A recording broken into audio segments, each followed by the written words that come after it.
저는 이 책의 저자 이항수라는 회계사입니다. 회계사입니다. 자, 강의를 좀 설명을 해야 되겠죠, 여러분요. 자, 칠판 이쪽에다 씁니다. 자, 첫째, 회계에 대한 강의는 맞아요. 회계에 대한 강의는 맞는데 회계는 두 부류가 있어요. 1번, 평생 처음으로 회계학을 듣는 분들이 있어요. 그러니까 대학교에서 회계 원리도 안 들었다. 사회 나와서 무슨 학원에서 회계 원리도 안 들었다. 유튜브에서도 들은 적이 없다. 유튜브에도 많던데. 이러신 분들은, 그러니까 회계를 하나도 안 모르시는 분이 이게 입문이라는 과정이니까 이거를 듣는다 절대로 안 됩니다. 이분들은 저희 아이파에 가면 여러분 함께하는 기초회계 원리, 기초회계, 함께하는 기초회계가 있어요. 여러분 이 수업을 듣는 거예요. 그러니까 절대로 기억하세요. 그러니까 동영상을 켰는데 구매했는데 나는 처음인데 그럼 바로 교육에다 얘기를 해서 함께하는으로 바꾸시고요. 뭐 여자 하시면 환불하시면 되는 거예요. 그러니까 이 수업은 들으시면 안 된다. 아셨죠? 회계학을 처음 배우시는 분들을 위한 반이 아닙니다. 이 반은 그분들은 이 수업을 들으시는 거고요. 별도의 교재가 있고요. 이건 제가 4월 달에 진행을 합니다. 그래서 4월 하순경에는 바로 동영상으로 올라가니까 그 수업을 들으시면 되는 거예요. 다만 여기에 또 단이 있어요. 단. 여러분이 재무팀이 아닌데 회계학을 공부하시려는 이유는 뭘까? 여러분이 기획, 전략, 인사총무 이런 분들이 회계를 알아야 될 필요가 있긴 있죠. 그러니까 재무팀이 아니에요. 전표를 끊어서 재무제표를 만드는 분이 아니거든요. 그런 분이 회계학을 처음 배우지만 회계라는 걸 좀 알아야 된다는데요. 회사에서 살아남으려면. 그럴 땐 들으셔도 돼요. 이분들은 들으셔도 돼요. 그러니까 제 말은 재무팀, 앞으로 재무팀을 하시려는 분들, 전표를 직접 끊으시는 분들, 그죠? 이분들은 절대 이 수업을 들으면 안 되고, 재무팀이 아니신 분 그냥 회계가 뭐예요? 전반적인 흐름, 재무제표가 어떻게 돼요? 이건 괜찮아요. 이건 전혀 상관없으니까 들으셔도 되고요. 진짜 나는 오리지널 재무를 끝까지 하려 그러면 함께하는부터 들어오시면 돼요. 아셨죠? 요거 하셨고요. 그 다음에 둘째가 그러면 이제 일에 해당하지 않으시는 분들은 그죠? 그러니까 이미 이런 기초적인 회계를 들었거나 나는 재무팀이 아니라 구체적인 전표들 필요 없어요. 흐름 정도 이러신 분들은 알아놓을 건 우리나라에 여러분 회계라는 게 불행한 일이죠. 두 가지가 있어요. 두 가지가. 하나는 비상장법인들이 하는 거를 일반 기업 회계 기준이라고 부르시고요. 그 다음에 상장법인들이 하는 회계를 IFRS. 이게 우리나라 말로 국제회계 기준이에요. 그러니까 대한민국은 지금 참 불행한 일이야, 여러분요. 회계가 이원화되어 있어요. 비상장법인들이 하는 회계랑 상장법인이 하는 회계가 여러분 어떻게 돼요? 정말로 전혀 달라요. 너무나 달라요. 근데 나중에 천천히 다 설명해 드리지만 우리나라에 IFRS를 하는 회사는 한 5천 개 정도가 되겠고요. 일반 기업 회계를 하는 회사는 90만 개 정도가 돼요. 여러분, 비교 자체가 안 되죠. 압도적으로 많죠. 압도적으로. 그런데 이 두 회계가 무지하게 달라요. 무지하게 달라요. 그러니까 그냥 회계가 아니에요. 그래서 이 반은 이 국제회계 기준을 하시는 분들이 듣는 입문이에요. 일반 회계 기준은 전혀 달라요. 다만 여러분이 일반 회계를 다니는데 뭐야? 일반 회계 기준을 다니는데 그렇죠? 여러분들이 그렇죠? 이러실 수는 있겠죠? 일반 회계 기준을 하는데 나는 국제 회계를 배우고 싶어. 언젠가 이쪽에 일을 할 거야. 이러시면 당연히 듣는 거고요. 그러니까 일반 회계 얘기를 하지 않는다. 국제 회계 기준 얘기만을 한다라는 거예요. 그러면 자, 국제 회계 기준 강의는 칠판일로 끌고 올게요. 여러분 과정이 자, 입문이라는 과정과 중급이라는 과정과 고급이라는 과정과 개정 과목별 회계와 세무 이렇게 네 과정으로 갈라져요. 네 과정으로.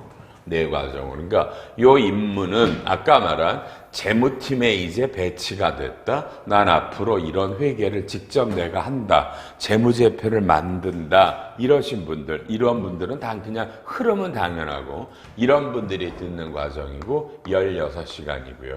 중급은 진짜 나는 우리 회사의 메인이야. 나는 정말 회계를 잘해야 돼. 그렇죠? 결산 다 할 거야. 이런 분들이 듣는 반이 중급이에요.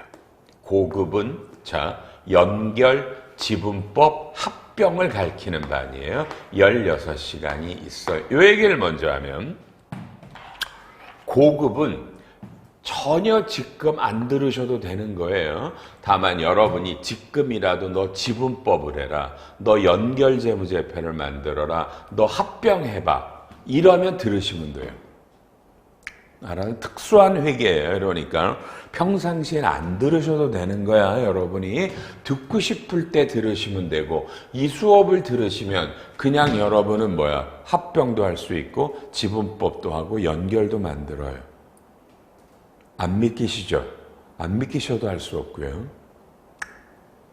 들으시면 된다. 이 말씀을 드립니다.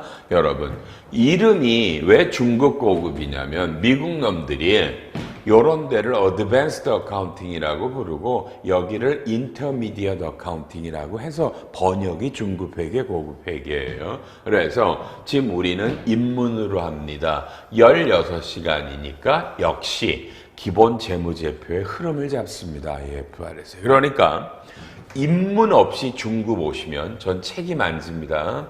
입문 안 듣고 중급 오시는 분은 대부분이 못 따라갑니다. 진도. 이게 입문이라고 그러니까 여러분 되게 쉬워 보이시죠? 쉬워 보이시죠? 전혀 다른 회계를 느끼실 겁니다. 이 말씀을 미리 드립니다. 여러분 대학교에서 회계학이나 사회 나와서 학원에서 회계학 배우신 분들이라고 그랬죠. 여러분이 배운 회계는 그냥 다 가짜라고 보겠습니다. 여러분이 배운 회계는 가짜입니다. 우리가 오늘부터 시작하는 게 진짜입니다. 진짜가 어떤 건지를 느끼실 거고요. 왜 제가 이런 말씀을 드리나 하면서 느끼실 거니까 여러분이요. 입문 안 듣고 중급에 오시면 못 쫓아와요. 못 쫓아와. 그래서 입문은 최하 2-3번 정도를 반복해서 들으시고요. 고급, 중급은 10번 정도 듣는 거예요. 여러분이 입문 한 번 듣고 중급 온다고요? 그렇게 들으시겠다고요? 여러분 지금 저랑 장난하세요? 저랑 장난하십니까? 입문 한 번 듣고 여러분이 중급 한 번 듣고 회계를 마스터하시겠다고요? 그래 보시든지요. 그러시든지요. 그건 여러분의 능력일 거고요. 제가 아는 상식으로는 안 돼요. 회계학 IFRS 상상할 수 없이 어렵습니다. 상상할 수 없이 어렵습니다. 여러분이 배운 회계는 다 가짜라고 그랬죠. 저를 잘 모르실 테니까 저는 우리 아이파의 대표 교수죠. 제가 대빵이니까. 그렇죠? 저는 회계사인데 올해로 40년 차 회계사예요. 40년 차. 오래 했죠. 나이가 60이 넘었겠고요.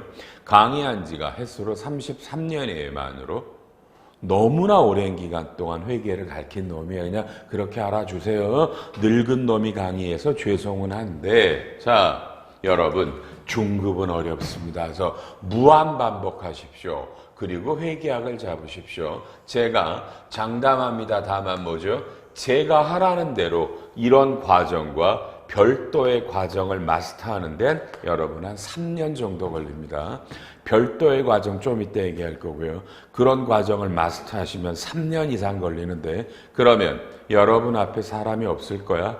회계세법 잘 하시는 분들이 노력하시고요. 중도에 이 강의 한 두세 강 듣고 안 들어도 할 수 없고 10강 듣고 그만둬도 할 수 없고 중급 안 들으셔도 할 수 없어요. 저는 여러분이 꼭 저 따라서 다 끝까지 오라라고 얘기하지 않습니다. 여러분 자유입니다. 얼마든지 그만두세요. 얼마든지 화면 끄세요. 그건 여러분의 선택이라 제가 뭐라고 안 하죠. 제가 하라는 대로 하시는 분, 제가 하라는 대로 한번 끝까지 따라와 보세요. 어떤 결과가 있나 한번 보자고요. 그리고 개정 과목이 가장 어려운 반이에요. 이 반은 이와 같은 회계의 가장 기본적인 서머리와 세무 조정이 들어가 법인세가 들어간다고요. 법인세법 얘기까지 들어가니까 이 반이 가장 어려운 반인데 여러분은 새로 신입 직원이 이 반을 들어. 왜요? 개정 과목을 가르친대. 그러니까 이게 환장하는 겁니다. 가장 어려운 반을 대차도 잘 모르시는 분이 듣는다니까 왜 들었어요? 그럼 개정 과목 가르쳐준다 그랬어요. 이게 우리나라 현실이에요. 가장 어려운 반이고 가장 마지막에 듣는 반이라는 거 잊지 마시고요. 요것도 24시간이에요. 그래서 토탈 커리큘럼이 80시간으로 구성되어 있습니다. 그 중에 이 반은 인문입니다. 인문인데 인문 같지 않은 인문입니다. 그리고 좀 전에 소개했던 그 교과서로 인문과 중급을 하고요. 고급은 다른 책으로 가고 개정 과목도 다른 책으로 가는데 혹시 일반 기업 회계 알아놓으세요. 지금 이런 반으로 일반 기업 회계 기준도 그대로 인문, 중급, 고급 개정 과목이 그대로 있습니다. 일반도. 양쪽으로 교재도 다르고요. 이해하셨죠? 고제도 다르고요. 이것도 제가 강의하고 일반도 다 제가 강의해요. 그냥 아이파는 거의 전 강의 대부분을 제가 해요. 제가 합니다. 제가 그냥 대빵이라서 그렇다고 이해하십시오. 오랫동안 강의를 해서 일반회계 기준은 2반을 통해 잡으시면 되고 국제회계는 이 과정을 통하고 그중에 입문이라는 과정입니다. 쉽지 않지만 한번 따라오셔서 도움되시길 바라고 그죠? 제가 이 입문 과정도 그죠? 오늘 녹화를 하지만 잘 못할 리가 없잖아. 왜요? 지난주 목요일 금요일 날 이미 다른 학원에 가서 똑같이 이 책으로 8시간 이미 녹화했어요. 이미 그대로 녹화했다고. 생생할 거 아니야, 그렇죠? 이미 지난주에 했으니까 오늘이 월요일이니까 목금했다고. 그러니까 오늘 강의는 더 잘 되겠죠? 지난주에 바로 했던 걸 또 하니까 여러분이 오죠. 여러분은 한번 자기 입으로 야 강의를 30몇 년 했대. 와 고참이래. 대한민국에서 저보다 실무 오래 한 사람이 없다고 막 떠드네 선생님이. 한번 들어보세요. 들어보시고요. 문제가 하나 있습니다. 이제부터. 이 수업을 듣는 아마 상당수의 분들이 젊은이들이겠죠. 젊은이들일 거예요. 본인 스스로 MZ세대라고 생각하는 분들. 그분들은 저 같은 놈을 보곤 꼰대라고 부릅니다. 여러분은 일단 꼰대가 강의하니까 싫으실 수 있고요. 야, 이런 회계에 기가 막힌 걸 왜 아주 젊은 기가 막힌 사람이 와서 강의해지 왜 저 늙은 할아버지 꼰대가 강의해? 그러시면 화면 끄시면 되고요. 그죠? 다른 학원에 가서 들으세요. 젊은이들한테. 그러셔도 되고요. 유튜브 보면 많이 있잖아. 안 말리니까 그러셔도 돼요. 강요하지 않습니다. 저는 꼰대가 맞으니까 다른 말 할 말이 없잖아요. 60 넘은 놈이 꼰대지 뭐예요. 그죠? 꼰대가 강의합니다. 꼰대가 강의하니까 여러분 듣기 쉽지 않습니다. 어려울 거예요. 그렇죠? 여러분이 앉아 계셨으면 화면 뭐라 그러고 칠판 뭐라 그러고 손에 핸드폰 잡고 있는 분 나가라 그럴 거니까. 그렇죠? 혹시 젊으니까 MZ세대니까 동영상 뒤에 있어서 여러분 마음대로 들으실 수 있어요? 그렇게 들으세요. 그러면 뭐라고 할 말 안 합니다. 다만 저는 몇 분들이 있겠죠? 그죠? 저랑 열심히 공부하는 분들이 있을 거예요. 그분들을 위해 최선을 다해 강의할 겁니다. 잘 모르실 겁니다. 이 강의가 얼마나 많은 분들이 동영상으로 보시는 줄 아십니까? 잘 모르시죠? 굉장히 많은 분들이, 그죠? 굉장히 많은 분들이 수천 명이 봅니다, 여러분. 이 강의를 동영상으로 그분들에게 정말 도움이 되는 입문을 가르칠 겁니다. 이 커리큘럼대로 한다. 한번 재무팀은 따라와 보세요. 알파는 진행하면서 알려드려요. 뭐가 알파인지는요. 이 순서대로 한번 와보시길 바라고.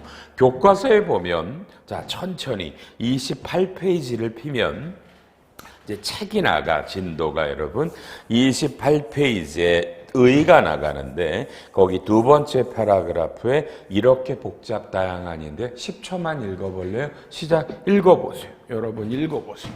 읽어보세요.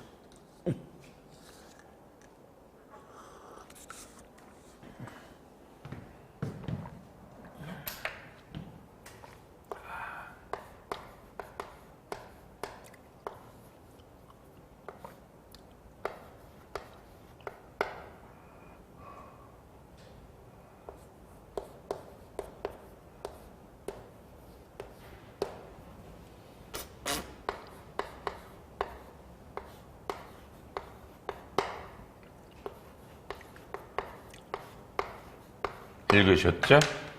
편안하게 칠판을 보십니다. 안 쓰셔도 돼요. 자, 편안하게 보세요. 첫째, 둘째 시간은 아무리 여러분이 회계학을 듣고 와도 저한테 배우신 분들이 아니니까 제가 한번 편안하게 회계를 잡아드릴게요. 일로 오시죠. 어카운팅이라는 회계는요, 알아놓으실래요? 여러분은 아마 법인에서 이 수업을 듣겠죠. 우리는 이걸 기업이라고도 부르고요. 이런 건 상식이에요. 자, 여러분, 법인은 두 가지로 갈라져요. 뭐냐면, 법인은 영리법인과 비영리법인으로 갈라져요. 이런 거 구분하는 건 중요한 거예요. 영리법인을 만드는 법이 상법이고요. 비영리법인을 만드는 법이 민법 또는 사립학교법, 특별법 등이고요. 이 영리법인에 여러분도 들어봤던 게 주식회사, 유한회사, 유한책임회사, 한명회사, 합자회사 5개가 있어요. 그러니까 상법에 여러분 영리법인은 5개가 있습니다. 그리고요 비영리법인이 여러분이 들어보셨던 사단법인, 재단법인 이런 데들이 비영리법인이에요. 그래서 지금 우리가 하고 있는 여러분 이 수업은 영리법인을 위한 회계예요. 비영리법인의 회계는 따로 있습니다. 그러니까 우리는 이 영리법인들 주식, 유한, 책임, 한명, 합자 이런 영리를 목적으로 해서 상법에서 만드는 이 법인들에 적용하는 회계입니다. 회계, 비영리는 따로 있다 그랬죠. 자, 그런데 이 회계가 이런 법인이 제가 한 90만 개 정도 있다는 거예요. 우리나라에 꽤 많죠. 요 90만 개 중에 80 몇만 개는 주식회사인데요. 여러분 뜻밖이야, 그죠? 유한회사가 많아요, 우리나라에. 유한회사가 이렇게 한 90만 개 정도 법인이 있어요. 우리나라에 법인세 신고라는. 그러면 이런 법인을 잘 봐요. 이런 법인을 둘러싸고 있는 여러분, 우리는 이 사람들을 이해관계자라고 불러요. 이해관계자. 자, 이해관계자는 이제 지워도 되겠죠? 지워도 되겠죠? 누가 있냐면 이 법인에 돈을 냈던 사람이 주주. 살짝 등이라고 쓰는 건 주식회사가 주주고요. 유한회사부터 나머지는 출자자라고 불러요. 출자자. 그래서 주식 등 하면 주주와 출자자를 말하는 거예요. 이런 주주 등이 있고요. 여러분을 임직원, 이 회사에 근무하는 분들이 있고 이 회사랑 거래하는 거래처들이 있겠죠. 물건 사고 파는 거래처들이 있고 또요. 국세청이 있겠죠. 과세관청이 있겠고요. 또 돈 빌려주는 금융기관도 있겠죠. 또는요. 투자자들도 있겠죠. 이 기업을 사고자 하는 분들도 있겠네요. 자, 보면 여러분 자 기업을 둘러싸고 있는 이런 수없이 많은 이해관계자들이 있어요. 근데 이 이해관계자들이 이 기업과 관련한 여러분 뭘 하고 싶어요? 이 기업과 관련한 합리적인 의사결정을 하고 싶어요. 의사결정을 하고 싶다고요. 볼게요. 어떤 의사결정일까? 요 주주들은요, 그죠? 빨리요. 주주들은 뭐 하고 싶을까? 내가 이 회사인데, 투자 더 할까? 돈 좀 더 회사에 넣을까? 키워볼까? 팔아버릴까? 문 닫을까? 이런 의사결정이에요. 오너들이 하는 의사결정은. 그죠? 여러분은 사표 내고 갈까? 계속 다닐까? 월급 올려달라 그럴까? 거래처들은 외상으로 물건 줘도 될까? 돈 이제 그만할까? 빨리빨리 돌라고 그럴까? 망할 것 같은데? 국세청 세무조사 할까? 말까? 금융기관 돈 빌려줄까? 빌린 돈 회수할까? 투자자 이 기업에 투자해도 될까? 얼마에 살까? 이건 당연한 거 아니에요. 그죠? 여러분죠. 이런 당연한 의사결정들이 필요로 해요. 그런데 의사결정을 하려면 뭐가 있어야 돼요, 여러분? 당연한 거 아니에요. 어떤 정보가 있어야 의사결정을 할 거 아니야. 정보가, 그죠? 그 정보가. 그래서 우리는 그 정보를 보통 두 가지라 그래요. 어떤 시점에 이 기업의 재무 상태는 어때요? 일정 기간에 이 회사의 경영 성과는 어때요? 이걸 여러분이 이미 다 아는 이 회사의 자산은 얼마예요? 부채가 얼마고요? 그래서 자본은 어느 정도 되는 회사예요? 요게 얼마 정도 팔았어요? 얼마 정도 비용이 들어가서 얼마 정도 이익이 나왔어요? 이런 거에 그러면 회사는 이 기업을 둘러싸고 있는 이해관계자들에게 이러한 정보를 제공해야 이 사람들이 의사결정을 하는데 이 정보는 당연히 숫자로 제공되는 거예요. 숫자로. 그래서 우리가 이걸 사람들이 만든 양식을 뭐라 부르죠? 얘를 우리는 재무상태표라고 불러요. 영어로는 FP, Financial Position이고요. 얘를 우리는 손익계산서라고 불러요. 영어로는 Income Statement라고 부르고요. 얘를 합쳐서 우리는 재무제표라고 불러요. 영어로 Financial Statement라고 불러요. 답 나왔어요? 자, 회계란 기업을 둘러싸고 있는 수많은 이해관계자들이 이 기업과 관련한 합리적인 의사결정을 하기 위해 일정 시점의 재무상태를 나타내는 재무상태표와 일정 기간의 경영성과를 나타내는 손익계산서, 즉 재무제표를 작성하는 게 회계입니다. 충분히 이해되셨고요. 마음속으로 외워놓으세요. 시작. 여러분이 해보세요. 회계가 뭐예요? 내가 한번 막아볼게. 회계가 뭐예요? 회계가 기업을 둘러싸고 있는 수많은 이해관계자들이 이 기업과 관련한 합리적인 의사결정을 하기 위해 필요로 한 기준, 일정 기간 시점의 재무상태를 나타내는 재무상태표와 일정 기간의 경영성과를 나타내는 손익계산서를 만드는 게 회계입니다. 이건 중요한 얘기인데 마음속에 대다 지금 제가 중얼거렸던 게 중요하다라고는 여러분은 생각했어요? 다시 한번 질문해도 돼요? 다 같이 따라 하셨어요? 중얼거리셨냐고요? 안 했어요? 여러분 화면 끄세요. 끄셔도 돼. 그만 들으세요. 지금 이런 거 같이 안 따라 해요? 그래요? 꼰대니까 꼰대나 해요? 여러분 안 해도 돼? 그러시면 굳이 제 수업 듣지 마세요. 저랑 같이 중얼거리실 마음이 없는 분들 미안해 인터넷으로도 제 수업 듣지 마세요. 듣지 마세요. 여러분이 아무렇게나 해도 아무 말도 안 하고 그냥 화면에다가 기계적으로 로봇처럼 떠드는 사람들 강의를 들으세요. 그럼 되겠죠? 그죠? 요새 젊은이들 강의를 들어보면 화면에 이렇게 저처럼 쓰는 사람 없죠? 화면에 이렇게 나와서 강사 얼굴도 안 나오고 말만 하죠? 그냥 그런 사람 강의를 들어. 그게 그렇게 여러분의 감흥이 있었더라면 그런 강의를 들으세요.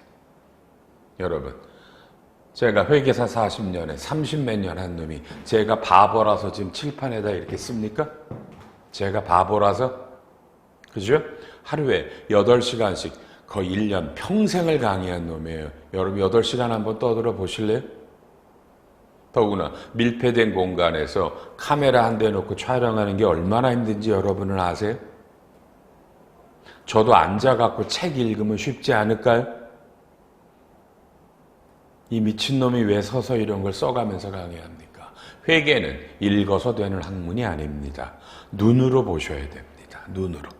이루어지는 과정을 그래서 씁니다. 왜 여러분은 중얼거리지 않습니까? 중얼거리십시오. 회계가 뭐냐라는 건 너무너무 중요한 거고 어쨌든 이 재무제표를 여러분 만드는 게 회계인데 잘 들어요. 그런데 나라마다 회계 기준이 있다고요.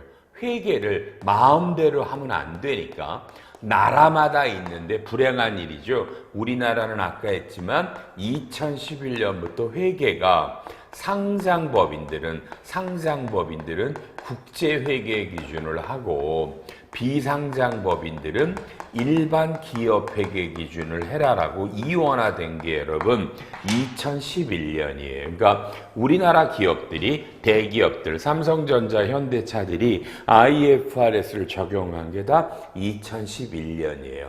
새로운 회계가 도입됐던 거고요. 요 상장이 코스피와 코스닥을 얘기하는 거예요. 코스피가 삼성전자, 현대차 한 700개 정도 있고요. 코스닥들이 벤처 같은 기업들이 1000개가 있어요. 그래서 이걸 우리는 주권 상장법인 그래서 1700개 정도가 있어요. 아셨죠? 요런 거 요넥스가 있고 KOTC가 있는데 그런 거 모르셔도 되고요. 이런 게 상장이고 그러니까 1700개거든요. 그런데 아까 제가 가운데 화면에서 여기서 어디다 썼어 내가 여기다가 5000개라고 쓴 건 우리나라 회계는요 비상장도 여러분이 원하시면 IFRS를 할 수가 있어요. 비상장도 그게 꽤 수천 개 정도가 돼요. 그러니까 원래 오리지널 상장은 1700개인데 나머지 수천 개가 비상장인데 하고 싶어서 IFRS를 해서 5000개 정도가 IFRS고 나머지 90만 개는 다 일반 기업 회계 기준인데 우리는 이 중에 요 IFRS를 강의할 거고 일반 기업 회계 기준 강의하는 커리큘럼이 따로 있다고 말씀드렸죠. 요건 제가 뭐 한 다음 주인가부터 또 녹화가 들어가요. 이렇게 돼 있어요. 이게 회계입니다. 그죠? 재밌죠? 그래서 이런 어떤 정보들을 제공해야만 의사결정을 하니까 이제 회계가 뭔지도 아셨으면 교과서에 회계의라는 거 이렇게 복잡다양한 이제 됐고요. 목적도 다 아셨고요. 넘기시고요. 30페이지에 보시면 자, 뚫어지게 15초. 여러분 눈앞에 재무상태표가 보입니다. 이게 재무상태표라는 겁니다. 재무상태를 나타내는 아무 생각 없이 15초간 음미합니다. 그냥 눈으로 보세요. 15초.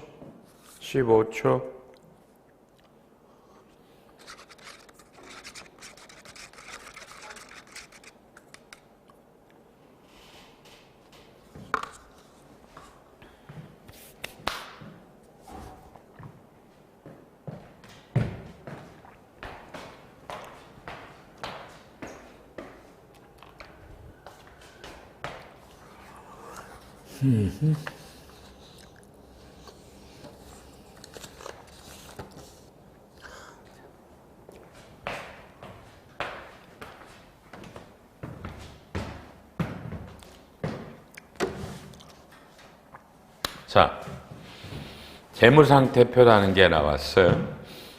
아무래도 입문이니까 한두 시간 정도는 그래도 기초적인 얘기를 해요. 여러분 그냥 느낌으로 간다.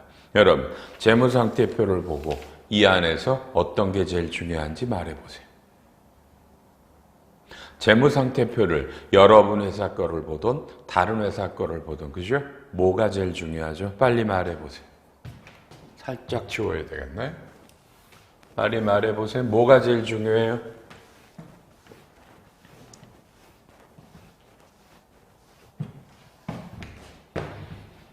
그냥 재무상태표야. 그냥 이런 양식이야, 여러분. 칠판 보고요. 자, 양식의 이름이 FP 재무상태표.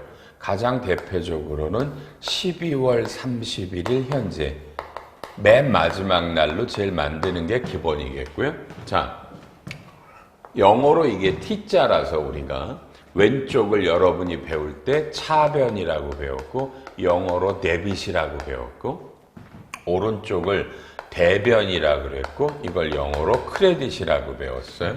그래서 외국계 회사 다니는 친구들은 이런 걸 보통 데빗 노트, 크레딧 노트라고 불러요. 그렇죠? 차대변이라고 불러요. 저는 아직도 차대변이라는 말을 좋아하지 않아. 그냥 저는 왼쪽, 오른쪽이 제일 좋아요. 그리고 이 양식의 왼쪽에 자산이라는 걸 쓴다 그러죠. 오른쪽에는요 부채라는 걸 쓴다 그러네요. 그리고 또 자본이라는 걸 쓴대요. 자본에는 자본금이 있고 여러분 이익잉여금이 있대요. 이익잉여금이 있대요. 자, 해보죠. 이미 아시는 거죠. 왜 이런 걸 듣고 와서. 다만 여러분이 배울 때 지금 알고 있는 내용과 제가 어떻게 설명하는 방법이 다른가 느끼시라고요. 다를 거니까. 시작합니다. 첫째, 이 회사가 어떤 A라는 법인이면 여러분 이 법인은 살아있는 생명체로 봅니다. 그걸 우리는 인격이라고 봅니다. 법인격. 권리 의무의 주체라는 걸 인격이라고 불러요. 자산은 12월 말 현재 여러분 소유권이 A 법인에 있는 걸 말합니다. 법인 겁니다. 법인 거. 법인 거. 그래서 여기에 해당하는 게 현금, 은행에 있는 예금, 그렇죠? 물건을 팔고 돈 못 받은 매출 채권, 또 다른 거 파고 못 받은 것들 미수금, 또 창고에 있는 재고자산, 남한테 빌려준 대여금, 계약금이나 투자금의 일부로 먼저 나간 선급금 등이 있고요. 이런 것들이 있고요. 또요. 가장 대표적으로 또 다른 회사들의 여러분이 주식을 갖고 있는 채권을 갖고 있는 경우들도 있겠고요. 또요. 유형자산, 무형자산 이런 것들이 있겠죠. 그렇죠? 이런 것들이 어떤 가치가 있는 것들인데 소유권이 12월 말 현재 회사 거가 되는 걸 자산이라 부르죠. 에셋이라고 부르고요. 여기서 부채는 liability, 12월 말 현재 이 법인이 갚아야 될 돈. 그럼 너무 간단해. 물건 사고 돈 안 준 것들, 매입 채무, 외상 매입금들을 말해요. 그렇죠? 그 다음에 뭐 미지급금, 은행에서 빌린 것들, 차입금, 뭐 이런 거 있겠죠. 그렇죠? 또 뭐 퇴직급여 충당 부채들, 퇴직금 줘야 될 거 충당 부채 이런 것들 갚아야 될 돈. 자, 주체는 법인이에요. 법인이 소유권을 갖고 있거나 법인이 갚아야 되는 거를 자산과 부채라고 불러요. 그렇죠? 그럼 이제 자본의 정의는 뭐냐면 자본금이라는 거는 그죠? 쉽게 그냥 지금은 그냥 주주들이 낸 돈. 이 회사를 만든 투자된 주주가 낸 돈이 자본금이고요. 이익잉여금, 여러분이 지금 실력에서 가장 못하시는 게 뭔지 알죠? 이거 대답하시면 인정해드린다. 시작. 이익잉여금 읊어보세요. 정의. 이익잉여금이 뭐예요? 이익잉여금의 정의를 얘기하실 수 있으면 여러분은 전문가야. 저는 여러분이 대답 못할 거라고 보고. 이익잉여금이 뭐죠? 시간 드릴게요. 시간 드릴게요.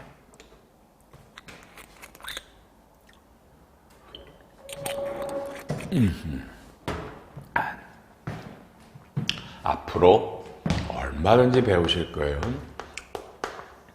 이 회사를 만들어서 번 돈이에요. 이건 절대로 어렵습니다, 여러분에게. 자, 보시고요. 질판 보세요. 자, 회계를 만든 사람들이 이걸 어떻게 만들었냐면 봐요. 왼쪽의 합계가 자산의 총계죠. 오른쪽에는 부채와 자본의 총계죠. 그렇죠? 웃기죠? 이게 왼쪽과 오른쪽의 이 숫자의 합계가 일치합니다. 이걸 우리는 대차 평균의 원리라고 부릅니다. 왼쪽과 여러분 오른쪽의 숫자의 합계가 일치합니다. 그래서 공식이 자산은 부채 더하기 자본이고요. 더 재밌게 하면 자산에서 부채를 빼면 자본이라고 부르죠. 그렇죠? 무슨 공식 같은 건데 여러분 바로 질문 들어가요. 여러분 바로 질문 들어가요. 빨리요.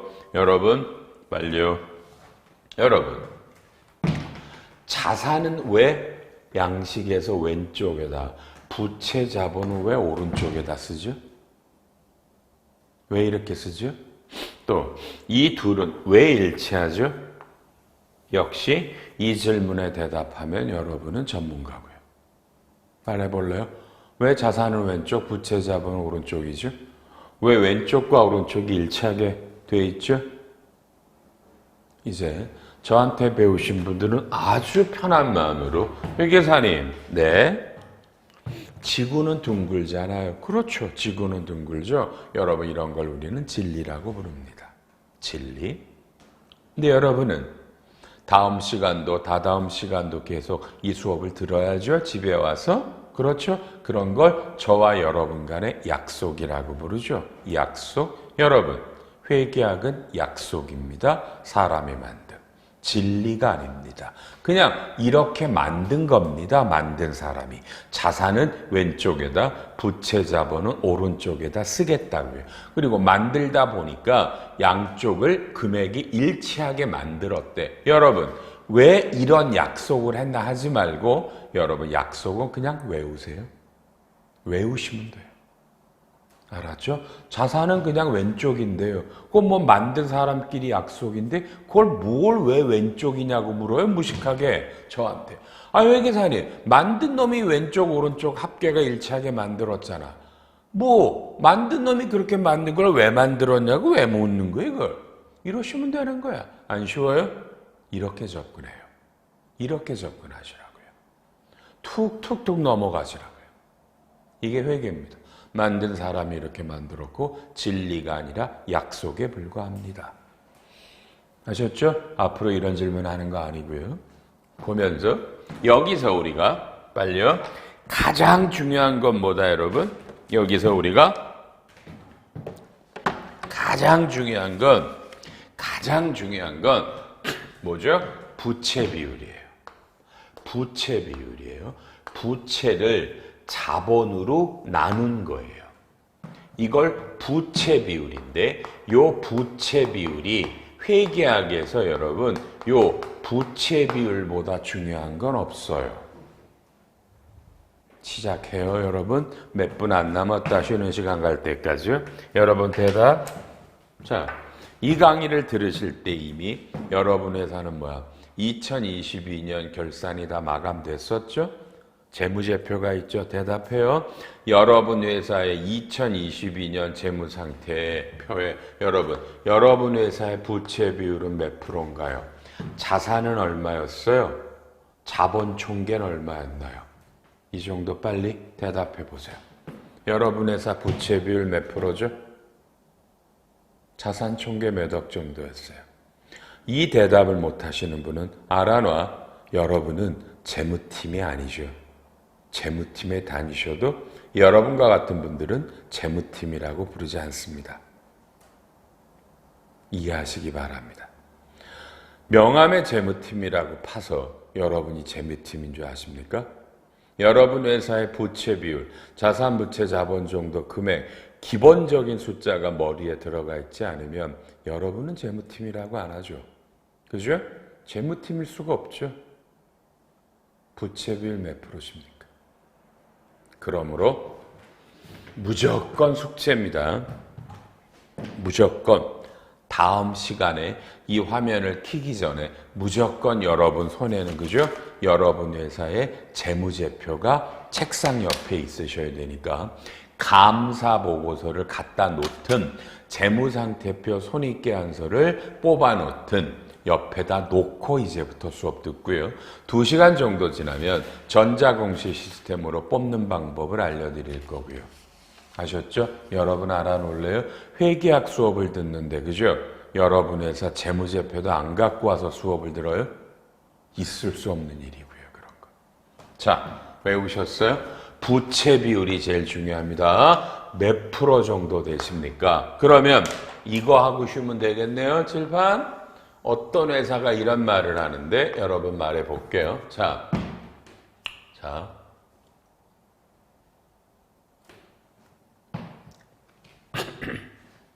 자산이 1,000억이래요. 부채는 800억이래요. 자본은 그러면 당연히 2,000억인데 여기서 자본금은 50억이고요. 이익잉여금은 150억이에요. 여러분은 시간 없어 쉬어야 되니까 10초 안에 대답. 여러분 이 회사는 좋은 회사예요? 나쁜 회사?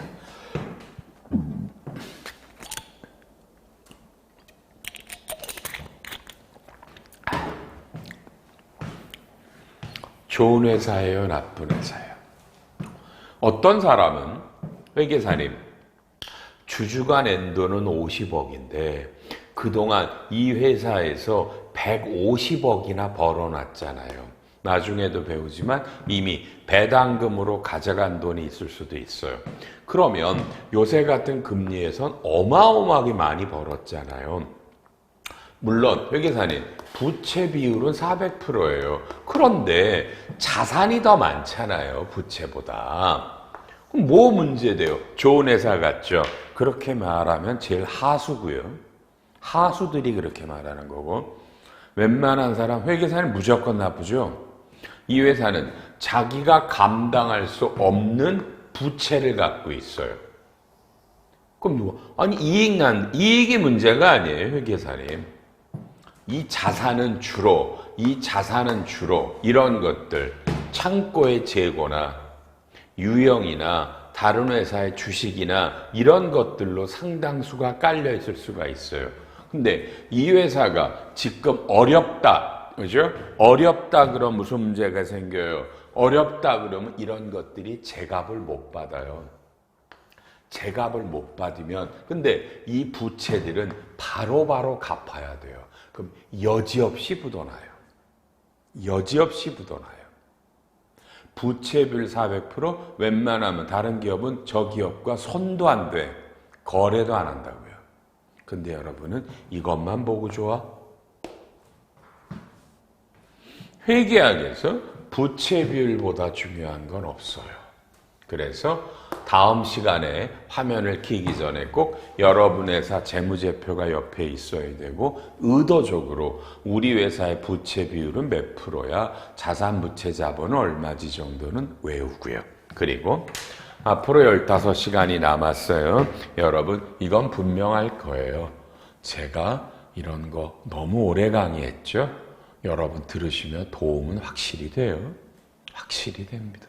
제가 60이 넘은 나이에도 강단에 서 있는 건 이 강의는 제 평생이기도 하고요. 그 다음에 미안해요 이런 말에서 아직은 저보다 회계나 세법을 저보다 잘 가르칠 수 있는 선생님이 있다고 미안합니다. 저는 믿지 않습니다. 저는 제가 제일 잘 가르친다고 생각을 합니다. 그렇기 때문에 그렇죠? 제가 당분간만 더 하겠습니다. 아무래도 곧 은퇴하겠지만 그래서 여러분에게 빠른 시간 안에 시간이 많지 않잖아. 빠른 시간 안에 회계와 세법들을 잡도록 도와드릴 겁니다. 그래서 경쟁이잖아요. 살아남고 오랫동안 버티실 수 있게 도와드릴 거예요. 제가 하는 일이 그거니까. 그렇죠? 오늘은 회계가 뭔지 재무 구조가, 재무 상태. 다음 시간에 물론 손익계 한서가 나오고 얘네들을 연결할 거고 이럴 거고요. 수업 시간에 무지하게 질문합니다. 화면이지만 여러분 대답하려고 노력하고 중얼거리시고 따라오고 이렇게 합니다. 알았죠? 여러분 그죠? 힘내세요. 어려운 시대인데 힘내셔서 이 16시간의 강의가 여러분에게 그저 도움되기를 바랍니다. 우리 1강 잘 끝났네 그죠 여러분요? 바로 저는 좀 이따가 여러분과 함께 2강에서 뵙겠습니다.